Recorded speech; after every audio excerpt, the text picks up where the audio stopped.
What's up, everybody? This is your boy, Professor Red, back at you again, and we here today with my man Winston Savage Jr. And for those who don't know, this was one of the people who, during Hurricane Harvey, went out on a jet ski and actually performed rescues, went up to people's homes and got them out of their homes and got them to higher ground during Harvey. So he went out in the face of danger with no regard for his own personal safety and saved some lives. And some people may remember him from the picture that went viral of him in the living room rescuing the lady and had the lady on the back of the jet ski and taking her out of the house. And that picture went viral. And we got the guy today with us who that story was about, but the reason why he is here today, because it seems like as far as from what I saw and what I had heard about the story, that the Chick-fil-A manager got all the shine, and he really wasn't even mentioned in the article. And in the way the article was skewed, it appeared as if he was maybe the Chick-fil-A manager's spouse or something, but his name was never mentioned and he was never given any credit for being the person who performed the actual rescue. What I'm going to do now is pass the mic over to him and let him give you background and explain the story of how he ended up being on a jet ski right through the neighborhood in the middle of Hurricane Harvey rescuing people. So here we go. Hey, how you guys doing today? How you doing today? Good. Yeah, so a little bit about the background of the story. I played football and I tore my ACL. So I had surgery, sitting at home, just rehabbing and recovering, and Hurricane Harvey hit. Mm-hmm. So I was bedridden. And I think 3 days after Hurricane Harvey hit, I was cleared to walk again, and to not use the crutches or anything like that. So when it hit, my sister, she came. Well, she was outside taking the jet skis out. She has 2 jet skis, and I went outside and she was like, "Hey, I'm about to go take these jet skis and save some. See if the neighbors need some help." So you weren't part of a company or anything or a program. That was just something that you guys decided to do on your own. We just volunteered. Just decided to help people. Just to help our neighbors. Instead of heading for higher ground and saving yourself, you put all that aside and went out into the eye of the storm, literally, to save people. Oh yeah. Okay. Okay. We with you so far. Yeah. So she said, "Hey, I'm going out saving some people." So I was like, "Hey, I'm all with it." I'm prior service. Was in the Marine Corps for 6 years, so I'm like, "Hey." Oh, okay. Thank you for your service, sir. Oh yeah. Thank you for your support. All right, we appreciate that. Oh yeah. Mm-hmm. But so I got ready, went out there, and in our neighborhood, where our house sits, is up on the hill, and the back of the neighborhood slopes down. So. So the whole back of the neighborhood was flooded up to 3 stories high. Oh my goodness! I remember riding the jet ski up to a 3rd story window. Wow, so that's like more than 10 feet deep. Oh yeah, way more. Damn, I can't even imagine that. Luckily, 5th Ward is kind of on high ground, and we didn't experience that kind of tragedy. But it was definitely an experience. But so it slopes down, so that's where we docked the jet skis, and that was also where we took people to safety.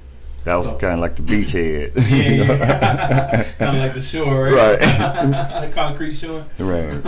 So we undocked the jet skis, went out and started saving people. Before we went out, we had 2 neighbors that was like, "Hey, you guys got jet skis? We're willing to help." Guy Don hopped on a jet ski with my sister, and then this guy David hopped on a jet ski with me. So we went around, saved a few people. We came up to this house, and it was a small family. They had, I think, 2 kids, or husband, wife, 2 kids, and we were like, "Hey, we're here we can save you guys right now." And where the water was at the their front door. So they were able to come out to their front door, but the water was like right there. And then that's when they were speaking to us, and he was like, "Hey, we're actually okay. We're good because we could be on the second floor, but our neighbors, there's an elderly couple that live next to us, and they may need some help." So it was like, okay. And surprisingly, that was the answer that a lot of people was giving us that day. We going up to the house, hey, we can save you right now, and they're like, hey, we're just gonna wait it out. Wow. They just gonna wait it out. In the middle of Harvey, they stayed in their homes as opposed to seeking shelter. Yeah, it was crazy. It blew my mind. I'm like, yeah, that's tripping me out. I can't wrap my head around that. Yeah, get out of that. Porch, like, hey, you gonna come pick me up? Wow. But no, it was definitely opposite. So I actually didn't get to save too many people because of that. Wow. Yeah, but I saved a few. One is enough, Right. Yeah, absolutely. So we went to next door, started talking to the husband that lived there, and he told us to go around back. So like, okay, went around back. We're talking to him through the window, and he's telling us that there's a crew coming to rescue him and his wife. Okay. In about an hour. They're gonna be there in about an hour. So I look and I'm like, well, I mean, we're here, so would you want us to attempt to rescue you? Or you want to sit around and wait for somebody else to come rescue? You want to wait an hour. Right. And because we were used to hearing that answer, so he was just like, well, I mean, if you could get through the back door, then we could go with you right now. Okay. So he was like, but you're going to have to break it. And, I don't know about breaking other people's stuff. So we wasn't really sure. We was like, hey, let's try to open it. So the guy David got off the jet ski and he was trying to like open it up. He actually bust the window and tried to like open it from the inside. Jimmy it open. Yeah, he couldn't get it. It was bolted. He was just like, man, I don't think we're gonna be able to get in there. So I just thought, I'm sitting on the jet ski thinking like, how can we break this door open? So I said, hey David, move to the side. And I took the jet ski and revved it, boom. Like an action movie. Oh, yeah, I got this picture in my mind, like of wind whipping and water going everywhere. Here you come through the door, bam, to the rescue. Oh yeah. I felt like I was a star of that movie. Right. So when we got into the house, in the living room, there was just couches floating. There's tables, all kinds of stuff just floating in there. Moving to the side. We get to the stairs. David gets off the jet ski, and I stay down there. And he goes up and assesses the situation, helps them pack whatever they needed to pack. So that family, they have a home business, so they were packing mainly their business equipment, files and computers and all that stuff. Okay. They didn't really take too much clothes or anything. I guess the business was more important than their personal items. So while I was sitting down there, the husband, J.C. Spencer, he's just laughing. He's like, man, it's so funny seeing you sitting in my living room on a jet ski. Right. So he's like, man, I have to take a picture of this. So he snapped a picture of me by myself on the jet ski in his living room. And then once they got everything ready, we were like, hey, we're gonna take your wife Karen first. And so she hopped on the jet ski and we were about to leave out the door. And JC's like, hey, let me take one more picture before you leave out the door. Snap the picture, and that's the one that went viral. Man, that literally went viral. That's crazy. It literally went viral, man. So it was crazy. It was just crazy. So when we left out of the house, there was nobody there. It was just me and her on the jet ski, David and JC upstairs. Right. We leave out, and I'm going to take her to safety, and we run into a boat and a couple jet skis. And they are looking for, we assessed that they're looking for the house because he had said that someone was coming to rescue them with boats and jet skis. So we're like, hey, are you looking for the Spencer's home? And they were like, yeah. And they pointed, I pointed to the house and actually showed them where to go. Right. So that crew was actually the Chick-fil-A crew that he was waiting on. Oh. Yeah. So they showed up after the fact. And from the article I read, it made it seem like that the Chick-fil-A manager dispatched a boat with jet skis attached, and the boat came to the house, and then you were dispatched from the boat on your jet ski, picked up the person and brought them back to the boat, and then they took them to safety. Yeah, that's the picture I drew from reading that article. And that's the picture that the media wanted to be envisioned in everyone's mind, but that's not really what happened. I had to tell them where to go. I feel like if I didn't tell them where to go, I would have came back and they would have been lost looking for someone else to rescue, or they would have rescued someone else. So he literally pulled up after the fact and just basically reframed the story and stole your shine. And not only that, didn't even mention your name in the article. And I think I watched on YouTube the CNN story about that as well. Yeah, and they didn't mention your name. CNN had it the worst. Wow, that's terrible. Yeah, their story was like very far-fetched. Yeah, so I mean, how did they contact you? Did they attempt to was there anything with them where Chick-fil-A tried to thank you, or the people that you rescued? I'm sure they thanked you right on the scene, but in their mind, did they leave that scene feeling like that you were sent by Chick-fil-A, or did they know that you were just a good Samaritan who came along and helped them out? Man, they knew exactly what it was, but but the couple knew that the true story. Right. But when the Chick-fil-A boat and jet ski showed up and everything, they just framed it in a way that was like, hey, this is what happened. Like he called for Chick-fil-A, he called for his burrito and his breakfast burrito and some boats and jet skis to help him and his wife get out of the house. And when he called, he dispatched them, and they came, and that's the whole story. And that was the whole story. And it wrapped up in a neat little bow, made for TV movie. Exactly. But the truth of the matter is, you actually performed that rescue, and you got no credit for it. No credit. So no credit. What? How are you going? Where are you going from here? What do you plan to do about it? What do you plan to receive from Chick-fil-A? Do you just want an apology? Are you looking for monetary damages? You just want the truth to be told? Where are you gonna go with it? I mean, well, so I'll take it back.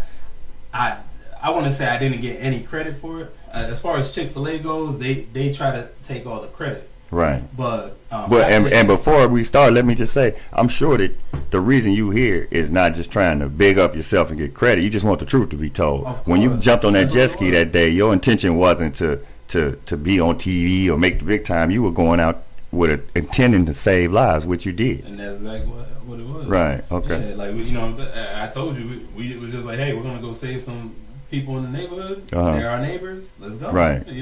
So that's the whole premise of it. And I want to say I didn't get any recognition or credit for it because after that incident happened, I had the news. I think it was either 979. They contacted me, and then ABC contacted me. And, wow. And, okay. Yeah, and we actually did a piece on ABC Nightline. Oh, really? Yeah. Okay. It was a piece about the couple reuniting with the rescuer. Right. So in a certain sense, I did get some recognition for it. Right. Okay. But as far as Chick-fil-A, they kind of took the story and they didn't lie or anything. They just stretched the truth in a sense, like kind of framed it the way they want to paint the picture the way they want it. It's like omit him out of here, but we're gonna keep the picture because that's the main thing that makes the story is the picture. Trying to market the story and make money off of it, and that's what it is. So it's like they even contacted me. It was actually a year later, which was last year, 2018. They contacted me to sign a waiver to waive the rights to the picture to allow them to use it in a commercial. Oh, they trying to get you out of the loop or the money loop so they can. Well, the thing about it is when they presented it to me, I was like, hey, they're using it in the commercial. They're gonna if they're using my picture, how can they not mention me? the media could do it because they don't know who I am. But Chick-fil-A asked me personally to use the picture. Right. So I'm like, okay, they're gonna put it in the commercial. My name's gonna be in it. Cool. My name was none of that. My name was not in that commercial. The only thing that was in the commercial that was of me was the picture. And that's what started the whole craze, was the picture going viral. Picture, and that's the thing. That's why they needed that picture, because they just did the story with the couple talking about what happened. But without that picture, it don't have the same effect. Exactly. And the thing about it is that picture. I just want to say this, that picture, it didn't go viral because I saved an elderly lady on a jet ski in their house. Right. It may have been partly that, because it is kind of crazy to just see like a jet ski in the middle of a living room. You see a grand clock and everything. Like it was crazy. But it was mainly because it was a black man saving an old white woman. Right. And I think what they were trying to accomplish was, hey, during tragedy, we can all come together. They were going for the optics. And honestly, I believe that there's some part of that.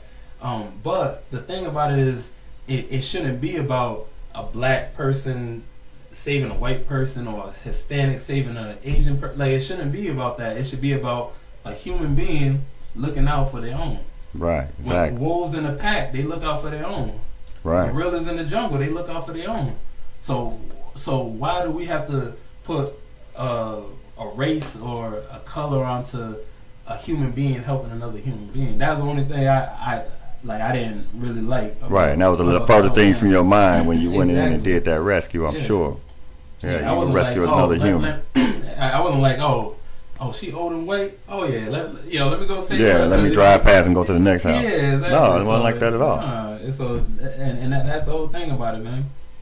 Well, I'm glad you were here to come tell us your story, and we're gonna do the best we can here at the Live from Fifth Floor podcast to put some shine on you for what you did, because that's a very significant thing. You significantly impacted people's lives, and for Chick-fil-A not to have the common decency to give you credit and give you shine on that, I think that's just pretty disgraceful. It is, man, and the thing about it is, like, I would have never expected that from Chick-fil-A. Right. Everyone puts Chick-fil-A on this high pedestal. They're a Christian organization and they're doing great things. Right. And I think that's what they wanted to perpetuate. Yeah, exactly. And that's the reason why they took me out of it, is like, hey, it was just purely Chick-fil-A that did this. And that's the issue that I have with it. Right. So it's like, I originally, signing the paper, I was like, hey, mind you, when they sent me the paper to sign, I was actually in Rhode Island back home because my grandmother had passed. So they kind of caught me at the right time for them. Right. When I was emotionally unstable, so and I couldn't turn to anyone to get advice. My mom to get advice or anything, because everyone's grieving. So I was just like, hey, let me, it's Chick-fil-A. Let me just sign this. They get rights to the picture. They use it in the commercial. And I get a little bit of recognition. They go, hey, this person in the picture is Winston Savage Jr. Right. The Marine Corps veteran that went out and helped his community. And risked his life to save another fellow Houstonian. Exactly. But alas, there is no mention of me at all. And, wow. And I would have never expected that from Chick-fil-A. So. Wow. Well, I'm glad that you came and told your story, you shared your story with us. We're glad to have you, and we'll keep up with the story for future developments, and definitely keep our audience posted. Appreciate you. Thanks for your time, brother. Man, thank you for having me. All right.